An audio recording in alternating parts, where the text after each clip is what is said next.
우리 도메인의 명세를 갖고 일하는 기업이 암묵적인 세계 위에서 일하는 조직을 대체하게 될 것이다 라고 말을 드리고 싶습니다. 우리가 월드 모델을 안 만들면 LLM이 뭐 한다는 뜻일까요? 우리 기업이라는 환경을 내부적으로 암묵적으로 지가 만든다는 거죠? 그렇죠.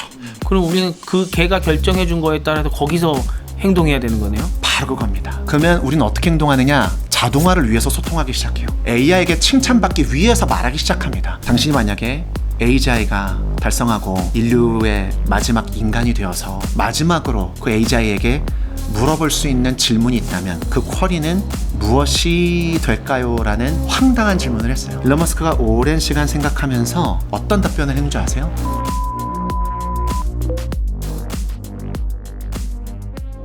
저희가 이제 지난 시간에 들어봤던 거는 왜 월드 모델이 필요하냐, 특히 이제 뉴로 심볼릭 월드 모델을 말씀해 주셨었는데, 닥터 스트레인지가 시뮬레이션을 뭐 몇억 번을 돌릴 때 사실 저는 그 몇억 번으로 왜 한정 지을 수 있느냐가 되게 궁금했었어요. 사람이 거기에 뭐 몇십만 명이 등장을 하잖아요, 영화 보면은. 근데 그게 어떻게 확률이 그렇게 좁혀지지라고 생각을 했었는데, 아, 이게 옆에서 말도 안 되는 것들은 가지를 쳐냈기 때문에 확률이 있는 것 내에서만 결과값까지 한번 가봤겠구나, 이게 닥터 스트레인지가 한 일이었고, 이제 그게 우리가 설명하는 뉴로 심볼릭 월드 모델, 가능한 건 내에서 월드를 딱 한정 지어주고 거기서만 시뮬레이션 해봐라, 그게 이제 지난 시간에 저희가 한 이야기죠? 맞습니다.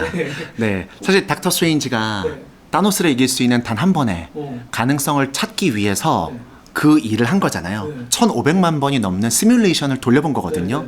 이것을 기업으로 가치 제한을 우리가 만약에 돌려본다면 어떻게 할 수 있을까요?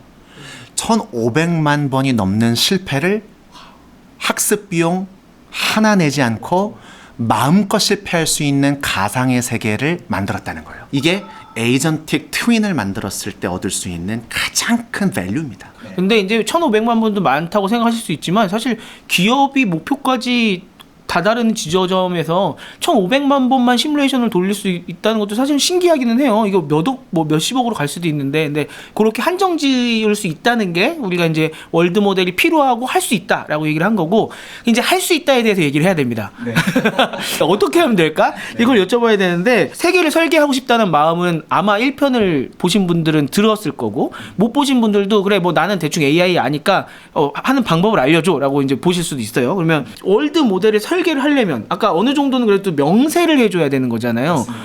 뭐부터 어떻게 시작해야 되는 겁니까? 어떤 예를 좀 하나 들어드리고 명세 방법을 좀 설명을 드리고 싶은데, 물질의 세계를 한번 예로 들어볼게요. 물질의 세계에 다양한 존재들이 있죠.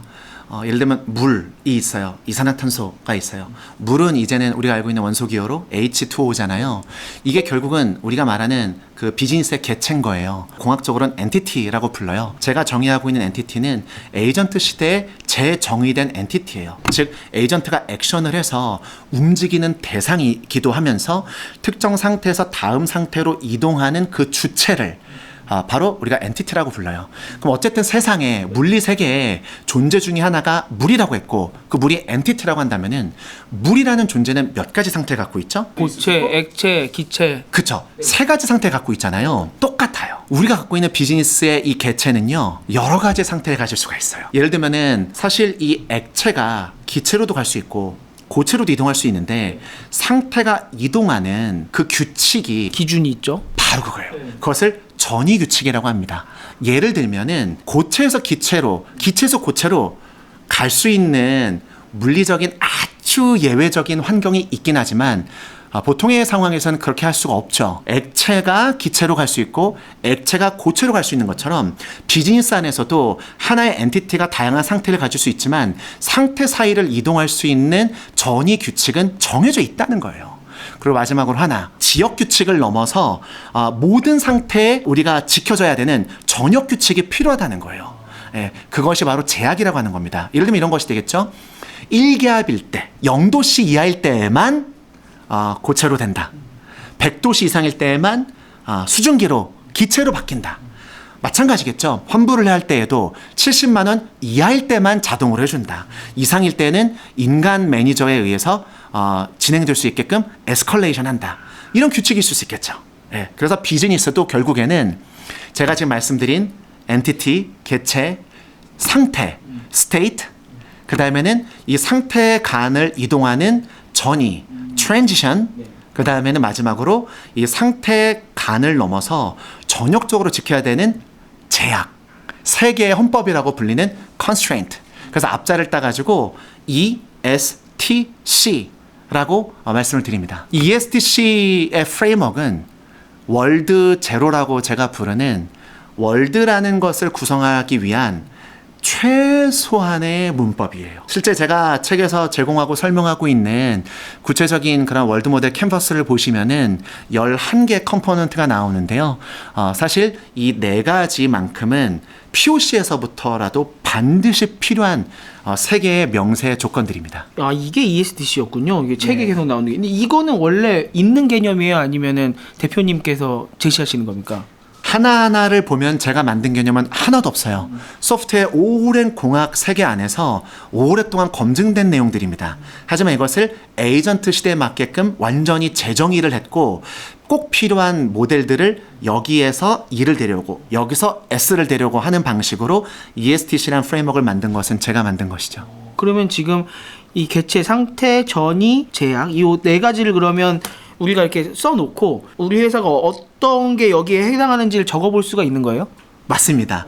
제가 보통 C레벨들 그리고 뭐 사업부장님들 그리고 다양한 이런 부서의 뭐 파트장님들 팀장님들 모아놓고 이제 기업들에서 월드모델 캔버스로 워크숍을 하잖아요. 그러면은 보통 전지를 딱 드리고 제가 월드 미션과 스코프를 좀 드립니다. 그리고 그 세계에 필요한 엔티티들이 무엇일지를 다 적어보세요. 너무 많이 적지 마시고요. 그리고 상태를 적어보세요. 너무 적게 너무 많이 적지 마시고요. 그 다음에는 이런 것들을 다 적은 다음에 발표하게 만들어요.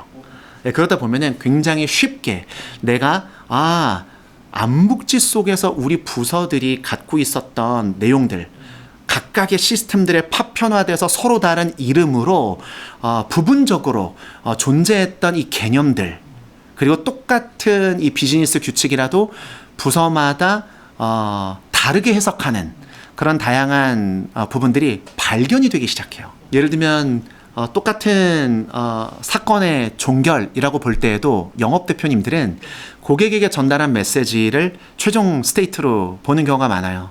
근데 운영 쪽에서는요.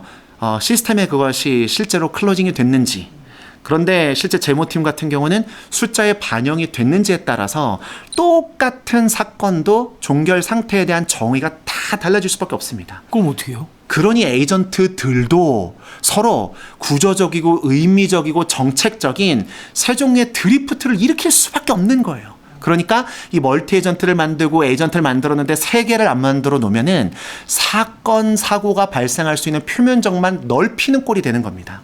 그러다 보니 에이전트를 하나만 만들더라도 5개, 10개를 만들더라도 워크플로우를 2개, 3개만 만들더라도 선행되어야 되는 것이 무엇이냐?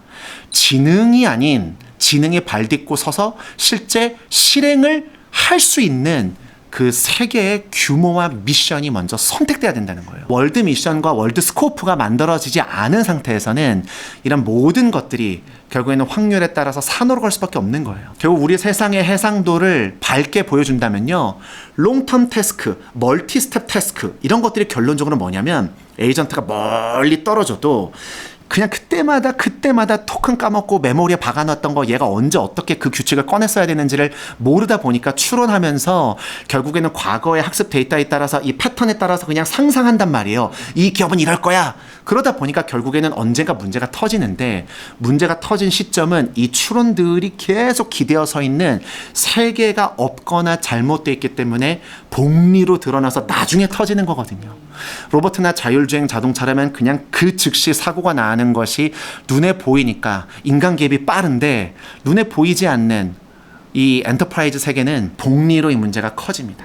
드러나는 순간 언제 어떤 이유들로 인해서 그 문제가 생겼는지 그 문제를 핀포인트하는 것 자체가 확률적으로 이루어져야 돼요. 디버깅을 확률에 맡긴다고 생각해 보세요. 그 프로젝트는 그래서 88%가 주저앉는 겁니다. 세계가 없는 도메인 모델링을 하지 않은 컴컴한 방의 무중력 상태에서는 똑똑한 지능도 들여와도 아무런 소용이 없는 거예요. 바다 낚시를 하든 민물 낚시를 하든 내가 힘 좋은 장어를 잡았어요. 근데 이 장어만 데려오면은 우리 어항에 물 없이 들어왔을 때 오래 살을까요? 근데 금방 죽었는데 우리가 야 장어야 너 IQ 몇이야? 이렇게 보는 거랑 저희가 볼 땐 똑같다는 거예요. 어떤 존재가 그 존재 가치를 발휘하려면 그 존재가 서 있는 그 환경을 설정해 줄 때 비로소 그 소속 안에서 그 존재 가치가 발할 수 있는 거거든요. 에이전트도 똑같아요.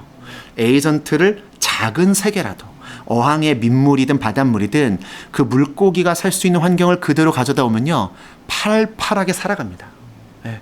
결국은 이 세계 없는 지능과 세계가 있는 지능의 차이는 극과 극이에요. 그럼 아까 이제 상태 같은 경우는 예를 들어 부서마다 다를 수도 있다고 하셨잖아요. 그러면 이 부서는 이 상태의 정의를 이렇게 내림, 이 부서는 상태의 정의가 이렇게 됨. 이것들은 이제 다 하나 명시적으로 적어 놔야 되는 게 우리의 할 일인 겁니까? 아니면 그거를 그냥 대충 인터뷰한 걸 던져주고 알아서 하라고 해야 되는 겁니까? 상태를 다 모델링해야 됩니다. 예를 들면은 상태라는 개념을 이해하는 게 되게 중요해요. 우리 비즈니스의 상태를 LLM은 이해하고 있는 것처럼 느껴져요. 하지만 문장 안에서 컨텍스트로 그것을 이해하는 것이기 때문에 정확한 상태 모델링이 이루어지지 않습니다. 그래서 언어 같은 경우는 우리가 원디예요. 벡터 상태에서 끄집어낼 수 없는 그런 H 값을 갖고 있습니다. 그런데 이 내용을 어디서 뭐가 잘못됐는지, 어떤 조건에서는 어떻게 해야 되는지 이런 것들을 명세할 수 있는 것이 제가 말하는 도메인 모델링을 에이전트 친화적으로 해야 한다는 거예요. 그래서 결국은 각 부서마다 워크플로우가 있다면 워크플로우에 대해서 우리가 굉장히 많은 오해를 하고 있어요. 에이전틱 AI만큼이나 되게 우리나라에서 워싱되고 있고 과장해서 잘못 쓰이고 있는 단어가 에이전틱 워크플로우입니다. 오, 그거 되게 많이 쓰는 단어인데요? 에이전틱 워크플로우는 워크플로우라는 전통적인 그러한 그 컴퓨터 공학에서 그대로 데려온 개념이거든요. 그것을 에이전트에 맞게끔 재구성한 건데 기존 워크플로우에 대한 이해를 대부분 안 갖고 계세요. 이 워크플로우라는 것이 무엇이냐? 거기서 이제 상태 모델링이라는 표현이 나옵니다.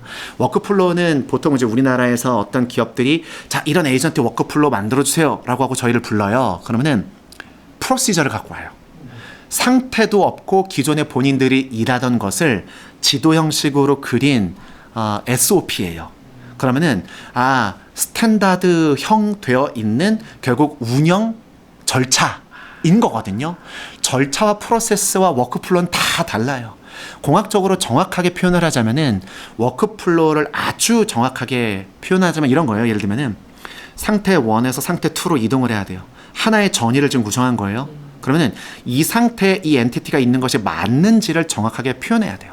그럼 이 상태에 들어온 데이터의 시그널을 봐야 됩니다. 그럼 노이즈를 캔슬링하고 이 상태에서는 지금 이런 데이터가 관측돼야 된다라는 관측 정보가 명세돼 있어야 돼요. 그러면 그 엔티티가 거기에 제대로 들어가 있는지를 우리가 판정할 수 있는 거거든요. 그 다음에 이 상태에서 이 엔티티가 다음 상태로 이동을 해야 돼요. 그러면은 S1에서 S2로 이동하는 거잖아요. 그냥 이동하는 게 아닙니다. 어떤 조건을 만족해야만 이동할 수 있어요. 그것을 검증하는 것을 가드라고 부릅니다. 이것을 에이전트가 수행을 하거든요. 이 가드도 사실 되게 복잡해요.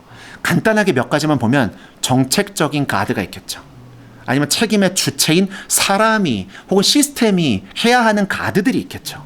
그래서 예를 들면 아까 환불에 대한 이야기를 똑같이 했잖아요. 만약에 제가 어떤 그 고객센터 시스템을 제가 지금 만들고 있다고 가정을 해볼게요. 근데 이걸 언어적으로 하다 보면은 모델링이 안 되기 때문에 사고가 일어날 수밖에 없는 이유가 고객이 만약에 환불해 주세요 이 물건이라고 해봤어요. 그러면 환불이 요청되었다라는 하나의 상태에 지금 그 사람이 요청한 이 물건이 엔티티로 정확하게 매핑되어 있는지를 판정해야 돼요. 그러면은 이 다음 상태가 뭘까요? 환불이 가능한 물건인지 아닌지를 판정해야 돼요. 그리고 환불이 가능한 상태인지를 판정해야 돼요. 예를 들면은 환불이 언제 가능할까요? 실제 구매를 했는지, 환불 불가 제품이 아닌 제품을 샀는지, 배송 완료가 실제로 돼서 받았는지. 그것도요. 예를 들면 배송되지 않았어요. 그랬으면 캔슬이 가능하겠지만 실제로 배송이 이미 시작이 됐어요. 쉬프트는 아닌데 쉬핑이에요. 그럼 그건 중간 과정이잖아요. 그럼 쉬프트가 된 이후에 우리가 환불이 가능한 라벨을 붙여드릴게요라고 할 수 있거든요. 그러면 캔슬이라는 전이가 더 맞는지 아니면 리펀드라는 전이가 올 때까지 다음 상태를 더 추천한다든지 라는 개념들을 내부에서 그 회사의 비즈니스 규칙에 맞게끔 모델링을 해야 됩니다. 뉴럴은 지금 이 사람의 상태에 맞게끔 이 유저의 의도에 맞게끔 다음에 와야 되는 가장 적합한 전이를 우리에게 추천해 줄 수 있지만 이것을 심볼릭에서 판결을 내리는 것은 그 회사의 비즈니스 로직이 결정한다는 거예요. 그래서 이 가드가 이 모든 것들을 결정했어요. 그러면 무슨 일이 일어나느냐? 이 엔티티가 S1에서 S2로 이동을 합니다. 이동하고 가만히 있는 게 아니에요. 나 여기 상태로 이동했어요. 이사 왔어요. 라는 이벤트를 날립니다. 그럼 이것이 하나의 트리거가 돼가지고 이 상태에서 일할 수 있는 또 다른 에이전트를 액티베이션 시킬 수 있는 거예요. 그러면은 일일이 에이전트를 옆에 앉아가지고 실시간으로 뭐해 그러면은 지금 답변해요. 이건 에이전트가 아니에요. 그거는 툴을 100개를 연결했어도 그건 그냥 챗봇입니다. 펑션 콜이 가능한 챗봇일 뿐이에요. 진짜 에이전트는요, 자유도가 있는 거죠. 유저가 위임한 권한 안에서. 당연히 사람이 해야 되는 역할은 이 전이의 설계와 경계의 설계겠죠. 권한을 위임하려면. 제가 지금 에이전트 워크플로에 가장 기본적인 단 하나의 전이만 설명드린 거예요. 그러니까 회사에서 우리 워크플로우는 이래요라고 해서 이렇게 한 줄로 그려오면은 이거는 프로세스죠. 워크플로우가 아닌 거죠. 그쵸? 그 여기서 만약에 정말 워크플로우를 표현하려고 하면은 A 지점에서 B 지점으로 넘어갈 때 줄 하나가 아니라 줄이 100개 정도는 있을 거고 거기에서 이 줄 100개를 A 상태가 끝나서 B 상태로 넘어가는 게 맞느냐라고 하는 그 게이트키퍼가 하나가 있어서 100개에서 뭐가 들어와도 yes or no로 판단을 해서 yes 맞아 라고 하면 한 줄로 그 다음 B로 가는 거고 그게 아니면 다시 돌려보내서 넌 아직 A 상태야 라고 이게 막 줄이 엄청 많아야 되겠네요. 지금 말씀하신 내용이 가드 판정에 있어서 가장 중요한 멱등성이라는 개념이에요. 멱등하다라고 하는 게 결론적으로는 이 멱이 제곱을 뜻하잖아요. 거듭 제곱. 등이라는 것은 x2제곱, 3제곱, 4제곱 해봤자 값이 같다라는 뜻이거든요. 즉 만약에 중간에 타임아웃이 났든 아니면 유저가 자꾸 막 두 번, 세 번 환불해주세요 해봤자 환불이 가능한 상태라면은 한 번 이상에는 액션을 하면 안 된다는 뜻이거든요. 그럼 그것을 어떻게 판정할까요? 언어 모델은 할 수가 없다는 거예요. 네. 왜냐면 언어 모델이 해야 될 일이 아니기 때문인 거예요. 상태 기계가 해야 되는 일이고 워크플로우가 판정해야 되는 것이고 심볼릭 세계에서 그 회사의 비즈니스 규칙이 결정해줘야 된다는 것이죠. 그러네요. 이것도 사실은 만약에 누가 와서 따졌어요. 막 지금 배송이 됐든 안 됐든 막 엄청 진상 고객이 전에도 엄청 따지고 있어요. 그러면 사실 그걸 결정하는 거는 임원이거나 오래 회사 다닌 경험이 있는 직원이 해줘. 아니면 뭐 어떤 상태인데 지금 뭐 배송이 됐어 안 됐어?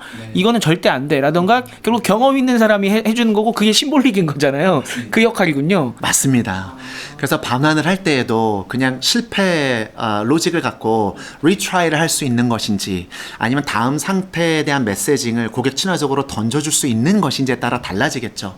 그런 부분에 있어서 우리가 제대로 이 월드 모델을 설계하지 않으면은 보통 그 CS에서 어떤 불편함을 만들어낼 수 있냐면 예로 하나를 극단적으로 들어보면은 환불을 해줬어요. 그 언어 모델 같은 경우는 엑시큐션이 이루어졌기 때문에 환불했습니다라고 곧바로 말을 합니다. 해피패스에 최적화된 것이 언어 모델이잖아요. 왜냐면 전 세계 돌아다녀 있는 기업들의 데이터들을 다 읽은 거잖아요. 그럼 전 세계 기업들이 자기 못한 거를 공개할까요? 잘한 것만 공개할까요? 잘한 것만 있죠. 잘한 것만 죽어라고 학습했기 때문에 언어 모델 자체가 굉장히 긍정적이에요. 그래서 실패 패턴이 뻔합니다. 저희 처음에 LLM 나왔을 때 막 여러 가지 있었잖아요. 우리나라 것도 있고 외국 것도 있고 그래서 한번 여기서 테스트 한번 해서 방송을 낸 적이 있는데 고객이 뭔가 항의하는 메일을 저희가 올려놓고 이거에 대해서 어떻게 답할 거냐라고 한 4개 정도 모델을 했는데 1개 모델인가 2개 모델인가가 전액 환불해드리고 위로금까지 드리겠다고.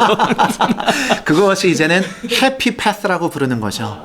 당연히 그것이 아까 제가 말씀드렸던 이 언어 모델이라고 하는 것은 에이전트화 되었을 때 결국에는 어떤 행동을 할 때 암묵적으로 우리 조직의 그 환경을 스스로 모델링을 하고 결국은 그 의사결정을 하게 되거든요.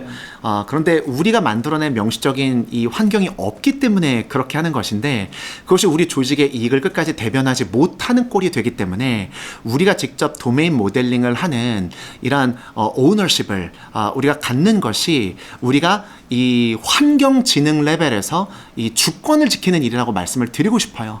왜냐면은 AI가 시뮬레이션을 했던 이 암묵적인 세계로 실제 우리 기업의 이 조직의 이권과 경쟁력과 책임 주체 자체가 대신한다고 생각해 보세요. 모든 기업들이 다 똑같은 AI를 쓰게 될 게 뻔한데 이게 문제라는 거죠. 그래서 우리 조직의 환경을 잘 모델링하는 것이 에이전트를 도입하고 만드는 것보다 반드시 선행돼야 된다고 말씀을 드리는 게 회사 만들지 않고 직원 뽑는 거랑 똑같은 일입니다. 사고가 났을 때 그 사건에 책임질 사람이 없는 거예요. 근데 지금 이제 듣다 보니까 그렇게 개체, 상태, 전이, 제약을 잘 우리가 딱 잘 적어놓고 우리가 딱 만들어 놓으면은 좋을 것 같은데 이 월드 모델도 거장이신 페이페이리 뭐 이런 뭐 얀루쿤 이런 분들도 아직 완성을 못 시키셨잖아요. 네. 근데 우리 이제 회사가 그래도 엔터프라이즈라는 꽤 큰 이 범위를 갖고 있는 회사가 상태를 전의를 이 규칙을 우리가 월드를 이렇게 정의할 수 있을까? 조금 힘들지 않을까라는 생각도 들거든요. 그거 됩니까? 됩니다. 말씀을 드리면요. 페이페일리 같은 경우는 뉴럴 계열에서도 인바딜 AI라고 불리는 체화 AI 도메인 있는 분이세요. 예를 들면 그분이 월드 모델에서 한 단계 진전을 시켰다고 평가받는 이유 중에 하나가 무엇이냐면은 단순하게 물리적인 세계의 동력학을 시뮬레이션에서 그냥 어떤 로버트를 어떤 제어할 때 모든 액션 라벨을 하나하나 이렇게 가르치고 하지 않아도 이 체화 AI의 논리적인 환경으로 이 월드 모델이 어떻게 영향을 줄 수 있는지 그 세계를 확장시켰다는 부분에 있어서 더 많은 진전을 일으켰다고 평가를 받고는 있는데요. 여전히 그 교수님도 뉴럴 계열에 있어요. 뉴럴 계열에 있는 것은 아까도 말씀드렸지만 심볼릭 계열의 장점이 없습니다. 책임 추적이 불가능하고 왜 그렇게 판정했고 제안했는지 알 수가 없어요. 이 모든 과정이 다 블랙박스 안에 들어 있습니다. 딥러닝의 아버지들이 다 와도 그 답은 해결할 수가 없는 거거든요. 그렇기 때문에 책임의 주체가 명확하게 명세되어 있어야 되고 트래킹이 가능해야 되고 프리딕터블 해야 되는 이 엔터프라이즈 레벨에서는 그러한 그 뉴럴 계열의 월드 모델만으로는 절대 못 써요. 영원히 못 씁니다. 예. 그렇기 때문에 심볼릭 월드 모델과 함께 가져가는 뉴로 심볼릭을 만들어 갔을 때 가능하다는 거예요. 그리고 회사를 한 번에 다 전환하는 것이 당연히 불가능합니다. 뉴로 심볼릭을 쓰더라도 작고 단단한 세계를 만들어야 돼요. 그러면 심볼릭을 작은 거부터 이렇게 쌓아가는 거예요? 그렇죠. 심볼릭도 뉴럴도요. 뉴럴의 역할도 심볼릭의 역할도 처음에는 뭐 100개 워크플로우를 자동화하겠어. 불가능하죠. 하나의 부서를 자동화하는 겁니다. 예를 들면은 마케팅 부서를 자동화해야 되겠다. 미디어 믹스를 한번 만들어 보고 이것을 한번 제대로 에이전틱 MMM을 만들어서 한번 이 멀티미디어들 안에서 로아스를 10, 20을 풀리 어토노머스 모드로 한번 만들어 볼까? 저는 이것을 진짜 하고 있거든요. 예. 그럼 그 세계 모델을 먼저 만드는 거예요. 그 다음 기업이 결정할 수 있는 게 뭐가 있을까요? 야, 여기서 트래픽이 왔으니 실제로 이거를 커머스로 이걸 연결시켜 볼까? 그럼 커머스 부서가 들어오는 거예요. 그럼 D2C 부서가 다 들어올 수 있는 거죠. 예를 들면요. 그런 방식으로 이 월드 모델이라고 하는 것은 재사용이 100% 가능한 거예요. 왜요? 그 회사의 것이기 때문에. 그래서 하나의 세계를 작고 단단하게 만들어 놓으면요, 다른 도메인의 세계와 충돌 없이 재사용 가능하게 중복 투자 없이 확장과 세계의 병합과 한 세계를 키워나가는 세계의 개정과 버저닝이 너무나도 쉬워집니다. 그래서 전략 자산이 될 수밖에 없다고 부르는 부분이 이런 내용이에요. 갑자기 MMORPG 게임이 생각나는데요. 아, 그래요? 어떤 부분에서? 그러니까 처음에 MMORPG 게임 나오면은 맵이 예를 들어 뭐 한 10 정도다 라고 하면은 그거 나올 때까지는 개발할 때 한 10년 걸리잖아요. 근데 거기서 이제 맵을 10에서 한 100까지 키워나가는 거는 한 6개월에 한 번씩 계속 이렇게 업데이트하면서 막 키워나가잖아요. 첫 번째 이만큼은 정의하기가 작지만 좀 더 어렵지만 거기서 키워나가는 건 또 금방금방 하잖아요. 좀 그런 식으로 키워나가나 보네요. 지금 말씀하신 그 게임의 맵을 말씀하셨잖아요. 그게 월드 모델이에요. 대표적으로 산악 안에서도 실제 구현이 되고 있는 유명한 게임들이 실제 월드 모델링의 결과물이 되게 많습니다. 우리가 알고 있는 로블록스, 마인크래프트, 그게 월드 모델을 사용한 거예요. 거기 어떤 개체들이 있죠? 굉장히 많은 아바타들이 있어요. 학교가 있어요. 상점이 있어요. 거기 어떤 규칙이 있어요. 그리고 전이 규칙이 있어요. 네. 내가 무엇을 산다, 아이템을 얻는다, 내가 점수가 어떻게 된다, 내 등급이 오른다, 이 모든 것들이 다 심볼릭 규칙들입니다. 그리고 그 모든 말뚝, 그 세계의 규모, 이게 엔티티로 박은 그 세계의 스코프인 거예요. 그래서 그 게임도 말씀하신 것이 실제로 월드 모델의 결과물입니다. 게임, 미디어, 군사, 제조, 커머스, HR, 메디컬 할 것 없이 월드 모델의 사례는 너무나 많아요. 하지만 이제 얼마나 정교하게 잘 짤 거냐에 좀 차이가 나겠네요. 맞습니다. 심볼릭에선 정교한 설계가 중심이 될 것이고요. 뉴럴에서는 유연한 확장이 그리고 학습된 데이터의 품질이 중요한 그 변수가 될 거예요. 사실 이제 사전에 좀 제가 여쭤봤더니 저한테 주신 한마디 되게 조금 섬뜩한 게 있었는데 인간이 설계를 하지 않으면 AI가 암묵적으로 만든 세계 안에서 인간은 피설계물이 될 거다. 우리가 월드 모델을 만들어서 LLM을 가둬놓지 않으면 쟤네가 만든 데에서 우리가 결국은 살게 될 거다라는 말씀인데, 둘의 결과는 너무 큰 거잖아요. 우리가 계속 인간으로서 존재하면서 살 수 있을 거냐, 아니면은 매트릭스 세계에 갇힐 거냐. 그게 월드 모델에 달려있다 라는 말씀인 거잖아요. 네, 맞습니다. 도메인 모델링. 어떻게 이렇게까지 되는 겁니까? 네, 설명을 좀 하자면은 AGI에 대한 이야기를 좀 풀어야 될 것 같아요. AGI의 G가 제너럴입니다. 여기서 제가 강조하고 싶은 건 뭐냐면요, 명사형을 쓰지 않고 형용사 썼다는 거예요. 제너럴의 명사형이 사실 두 가지예요. 상반된 개념인 generalization하고 generality가 있습니다. 이 두 가지의 최적화 방식은 서로 충돌할 수밖에 없어요. 제너럴리제이션이 무슨 뜻이죠? 일반화한다는 거예요. 추상화한다는 거예요.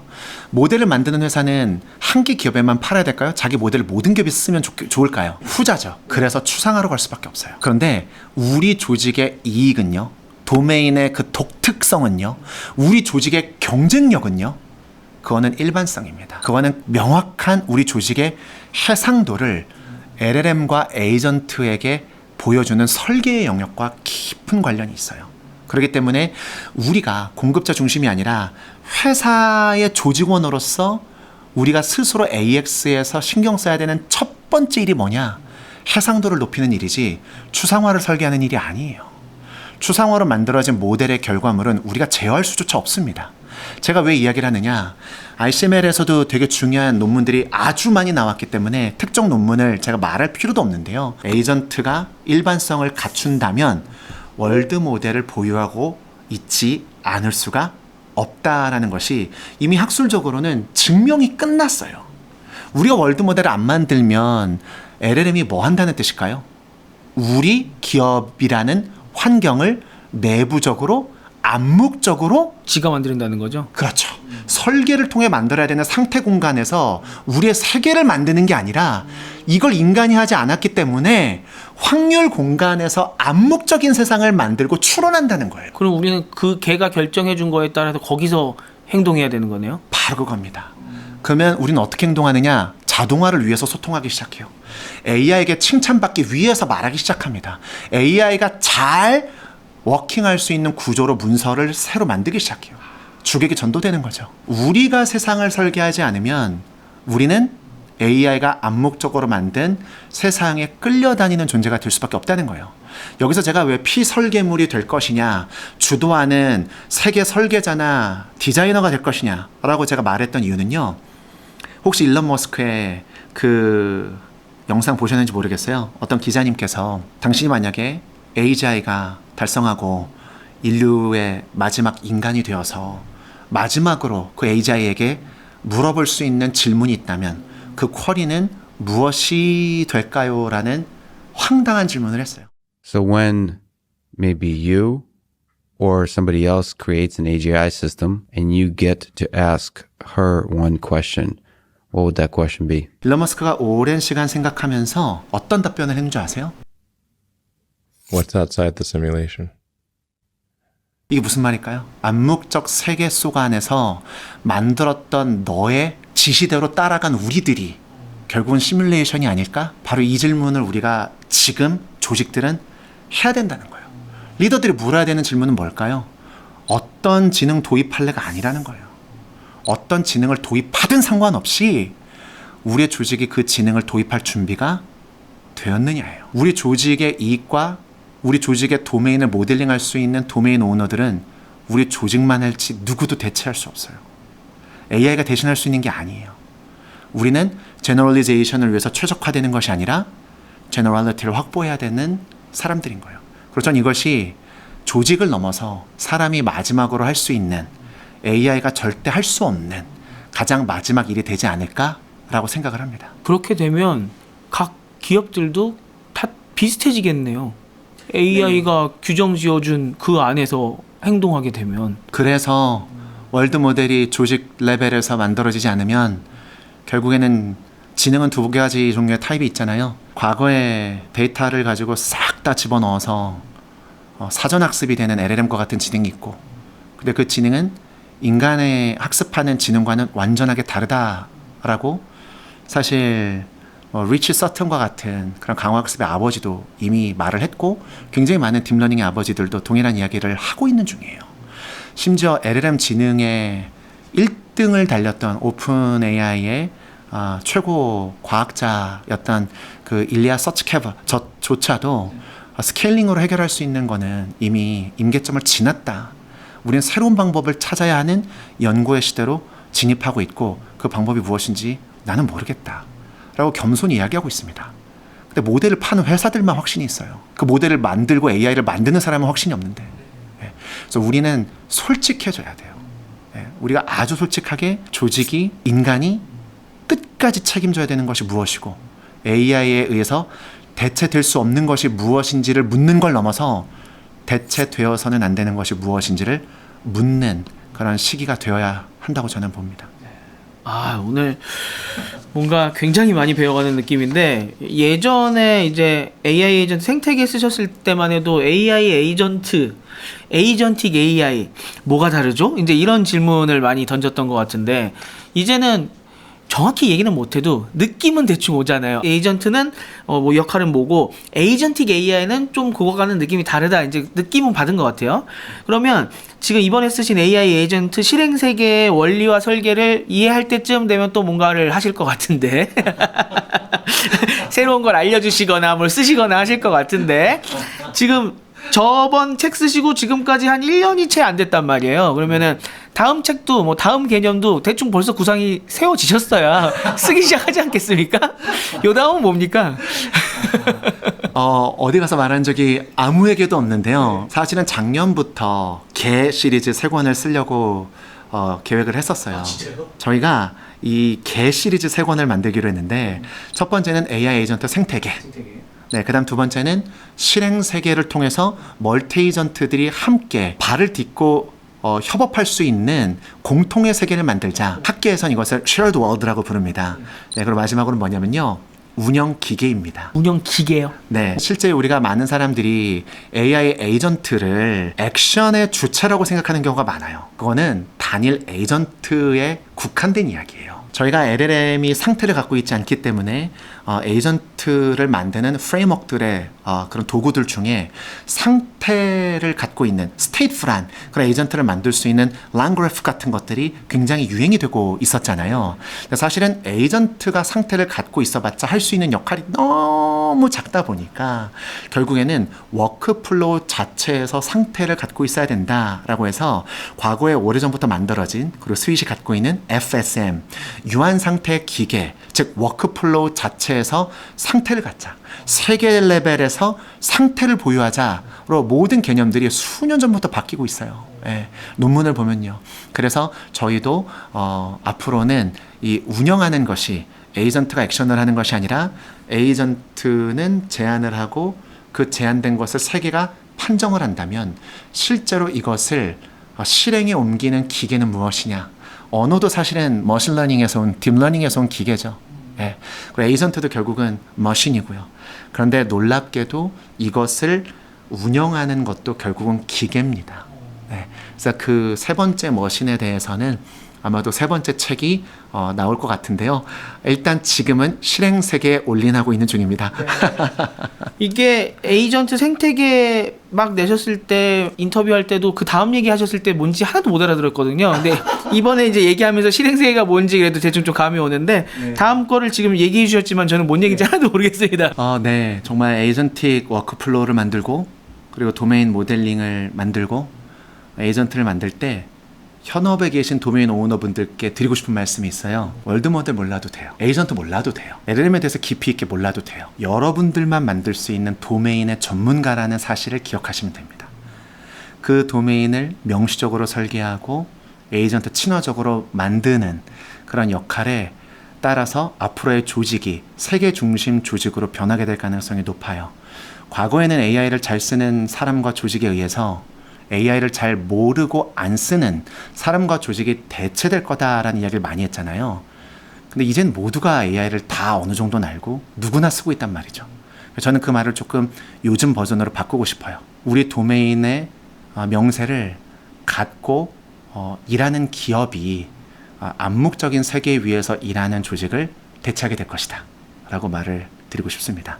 그래서 이야기를 하나의 포머로만 듣지 마시고 책임을 갖고 조직 도메인을 에이전트 친화적으로 모델링하는 기업인들이 되시기를 바랍니다. 마지막 멘트를 들으면서 영화 아마겟돈이 생각났어요. 영화 아마겟돈 보면 이제 외계 뭐 이렇게 뭐가 날라오는데 그걸 이제 터뜨려야 되잖아요. 터뜨려야 되는데 거기 날아가는 사람들은 우주 전문가가 아니에요.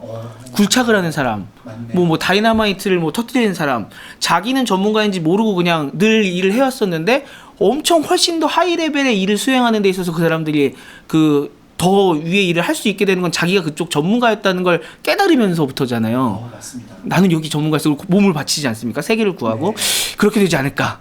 네, 말씀하신 것처럼 몰라도 된다. 우주 몰라도 돼. 하지만 지구를 구할 수 있어. 이런 것처럼 내 업을 내가 다시 한번 생각을 해보면서 잘 정의하고 내가 도메인 전문가라는 걸 기억을 하면서 잘 만들어 보면 어떻게 보면 이분이 바로 AI 전문가가 될 수도 있다.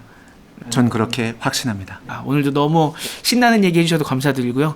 다음번 개념이 제가 또 이해될 때쯤 다시 불러주세요. 네, 그 전에도 저희가 다른 걸로 또 인터뷰를 할 수 있겠지만, 네, 또 이런 개념에 있어서는 그때 또 한번 이야기를 나눠보면 좋을 것 같습니다. 알겠습니다. 오늘도 너무 고생 많으셨고 설명 쉽게 해주셔서 너무 감사드립니다. 네, 감사합니다.